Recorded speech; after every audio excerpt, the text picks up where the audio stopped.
গোপালগঞ্জে এনসিপির কর্মসূচিতে আওয়ামী লীগ এবং ছাত্রলীগের ন্যাক্কারজনক হামলার ঘটনায় গভীর উদ্বেগ প্রকাশ করে বিবৃতি দিয়েছেন বিএনপির মহাসচিব মির্জা ফখরুল ইসলাম আলমগীর। বিবৃতিতে হামলার নিন্দা জানিয়েছেন তিনি। বলেন, আওয়ামী দুষ্কৃতিকারীরা আবারও দেশে অস্থিতিশীল পরিস্থিতি তৈরি করে ফায়দা হাসিলের অপতৎপরতায় লিপ্ত। গোপালগঞ্জের ঘটনায় জামায়াতে ইসলামের আমির শফিকুর রহমান বলেছেন, এনসিপির সভা সমাবেশ তাদের রাজনৈতিক অধিকার, হামলায় জড়িতদের বিরুদ্ধে ব্যবস্থা নিতে সরকারের প্রতি আহ্বান জানান তিনি। হামলার নিন্দা জানিয়েছে নাগরিক ঐক্যের সভাপতি মাহমুদুর রহমান মান্নাও। তিনি বলেছেন, হামলার ঘটনায় অন্তর্বর্তী সরকার এবং আইন শৃঙ্খলা বাহিনীর ব্যর্থতা দায়ী। নিন্দা জানিয়েছে ইসলামী আন্দোলনও।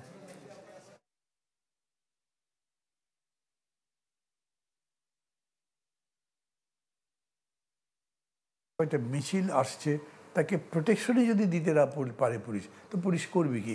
গোপালগঞ্জে এই যে হামলা করে ভাঙচুর যাই হলো, আমি মনে করি পুলিশ তৎপর হলে এটা ঠিকই বন্ধ করা যেত, কিন্তু পুলিশ তৎপরই নয়, অথবা পুলিশ সজাগ নয়, পুলিশ যা হচ্ছে ওকে আমার কি করার আছে। হ্যাঁ, কোনো দল কোনো প্রোগ্রাম থ্রো করতে পারে, কর্মসূচি দিতে পারে, পালন করতে পারে, এই অধিকার তো আছে। এখানে অযথা সংঘাত সৃষ্টি করা এটা তো ভালো হয় না। এর দ্বারা কী হবে? মামলা মোকদ্দমা হবে, অনেক ভালো মানুষ হয়রানির শিকার হবে। এটা দরকার ছিল না। সঠিক মাত্রার কার্বন কম্বিনেশন বৃদ্ধি করে পাইপের ডাক্টিলিটি ও হেভি লোড নেয়ার ক্ষমতা। Falcon MS pipe.